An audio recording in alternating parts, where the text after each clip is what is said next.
Sie sind bunt, sie sind schrill und machen wach. Energy Drinks kommen gut an.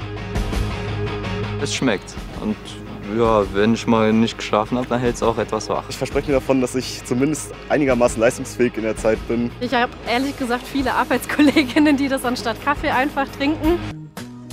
Ein Blick in den Supermarkt beweist, die Auswahl an Energy Drinks ist mittlerweile riesig. Und nicht nur die Auswahl wird größer, sondern auch der Konsum mehr. Inzwischen trinkt jeder Deutsche im Durchschnitt rund 6 Liter pro Jahr. Also schon eigentlich jeden Tag, manchmal auch mehr, je nachdem wie müde ich bin. Das ist mal zum Genießen, eiskalt. Es gibt ja diese 0,5er Flaschen mittlerweile, dann trinkt man einen über den Tag verteilt und dann passt das. Besonders beliebt bei der jungen Zielgruppe Red Bull. Mit rund 49% Marktanteil ist das Unternehmen absoluter Spitzenreiter unter den Energy Drinks in Deutschland. Und auch beim Marktführer steigt seit Jahren der Umsatz. Lag der 2010 noch bei knapp 3,8 Milliarden Euro weltweit, waren es 2020 schon 6,3 Milliarden, ein Plus von 70% in 10 Jahren.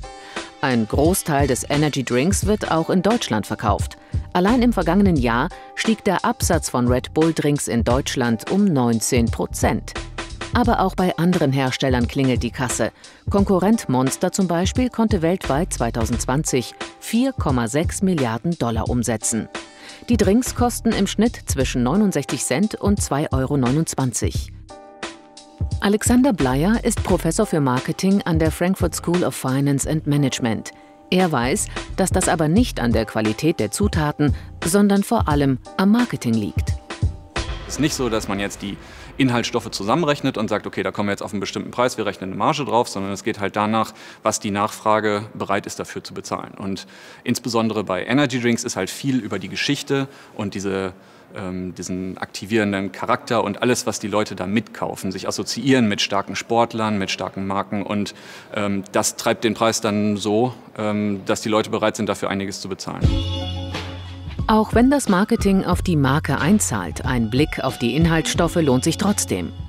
So stecken in einer herkömmlichen 250 Milliliter Dose Energy Drink rund 80 Milligramm Koffein.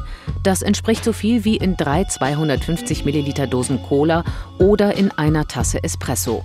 Außerdem enthalten jede Menge Zucker. Genau 27 Gramm stecken in einer 250 Milliliter Dose Energy Drink. Das ist genauso viel wie in einer Dose Cola der gleichen Größe oder in einer halben Tafel Vollmilchschokolade drin sind. Ohne Zucker schmecken die nicht. Bin mittlerweile umgestiegen auf das zuckerfreie Red Bull, so ein bisschen für den Kopf auch wieder das gut machen. Ist mir bewusst, genauso wie es natürlich auch in anderen wie Cola oder sonst wo drin ist. Deswegen versuche ich das schon zu minimieren. Doch gerade der Mix aus Zucker und Koffein stimuliert Kreislauf und Stoffwechsel, weiß Kardiologe Professor Thomas Wendt, Nebenwirkungen inklusive. Akute Nebenwirkungen können sein Übelkeit und Erbrechen, ein Schweißausbruch, es kann auch Zittern auftreten. Bei manchen Personen kommt es auch zu Herzrhythmusstörungen, zu Stolpern. Richtig akute Risiken sind ein Herz-Kreislauf-Kollaps und langfristig können bei chronischem Genuss auch ein Bluthochdruck entstehen. Wie so oft gilt also, die Dosis macht das Gift. Wenn ich an einem Abend auf einer Party 5 Energy Drinks trinke, dann werde ich abends schon hyper sein und werde zittrig sein und werde wach sein.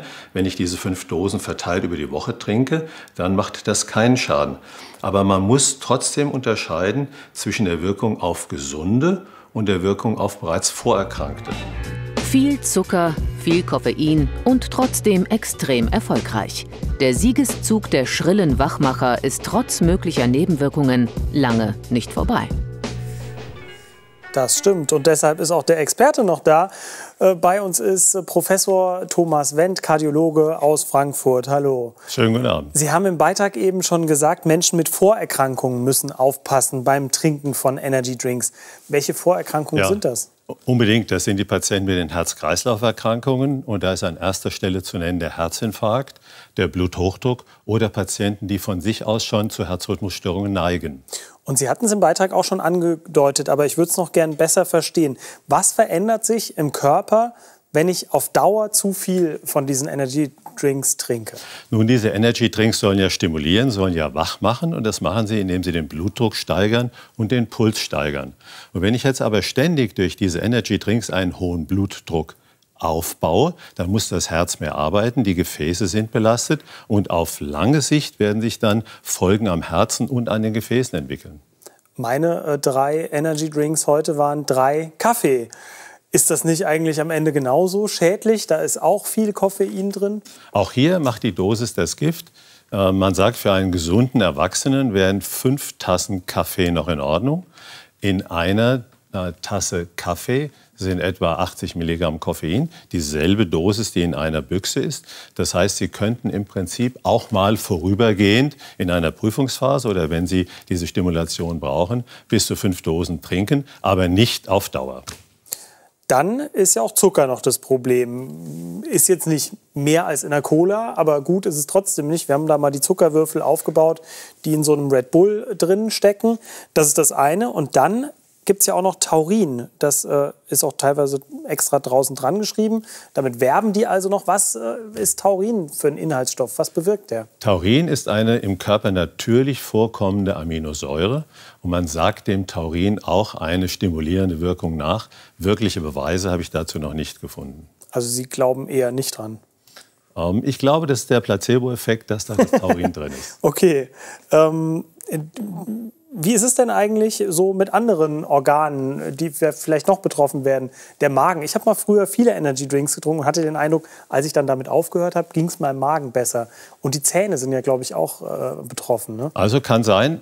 Beginnen wir mit dem Magen. Wenn man natürlich so einen Energy-Drink eiskalt runterstürzt, dann wird das den Magen nicht erfreuen. Und das wird den Magen ärgern. Und das ist das Problem am Magen. Bei den Zähnen ist es natürlich zum einen der Zucker, den Sie ja gezeigt haben, der in den Energy-Drinks drin ist, und die Säure. Und die Säure ist sehr, sehr aggressiv, gerade für den Zahnschmelz, weswegen man dann eigentlich das schnell runterschlucken sollte. Ich habe die ganze Zeit schon runtergeguckt, als Sie gesprochen haben, weil können wir uns auch mal angucken in den Zutaten. Da steht Wasser, Zucker, Glukosesirup und dann kommt schon das Säurungsmittel Zitronensäure. Also absolut. An vierter Stelle von einer ziemlich langen Liste an Zutaten. Da muss einiges von drin sein. Als Red Bull erfunden wurde, da hieß es bloß nicht mit Alkohol mischen. Und kurz darauf wurde Wodka Red Bull erfunden. Was halten Sie davon? Also Alkohol und diese Energy-Drinks potenzieren sich in ihrer Wirkung. Zum einen in den Nebenwirkungen, weil sowohl die Energy-Drinks können, wie ich sagte, Herzrhythmusstörungen, Stolpern, Herzrasen auslösen, als auch der Alkohol. Und wenn das zusammenkommt, dann kann das sich noch einmal potenzieren. Auf der anderen Seite ist es ja so, dass der Alkohol macht natürlich auch anfänglich so ein bisschen stimulieren, dann macht er aber müde. Und wenn man dann einen Energy-Drink dazu nimmt, dann putscht das auf. Das heißt, da verschleiert der Energy-Drink diese Wirkung vom Alkohol und ich kann dann möglicherweise noch einen trinken und denke, ich bin noch fahrfähig oder Ähnliches, werde risikobereiter und das ist die ungesunde, unheilvolle Mischung. Dann stellen sich viele die Frage, auch die Kinder haben, naja, ab wann darf denn mein Kind mal so einen Energy-Drink trinken oder auch einen Kaffee? Also da gibt es jetzt nun keine klaren Empfehlungen. Ich würde mir zunächst einmal die Frage stellen, warum braucht ein Kind eine Tasse Kaffee? Ist gleich, warum braucht ein Kind einen Energy-Drink? Also vor der Pubertät sollen die lieber schlafen, die Kinder, wenn sie müde sind, das ist viel gesünder.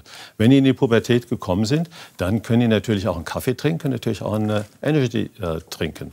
Dann kommt es wahrscheinlich aber auch insgesamt auf die Körpermasse an. Aber oder? Natürlich, Sie können sich vorstellen, ein 60 Kilo Erwachsener gegen einen 80 Kilo 15-Jährigen, da ist ein Unterschied. Da kann der 15-Jährige mit der höheren Körperfülle mehr vertragen als der 60-jährige Erwachsene, zumal wenn er möglicherweise noch vorerkrankt ist. Sehr nachvollziehbar. Dankeschön, Thomas Wendt, für Ihren kardiologischen Rat rund um die Energy Drinks.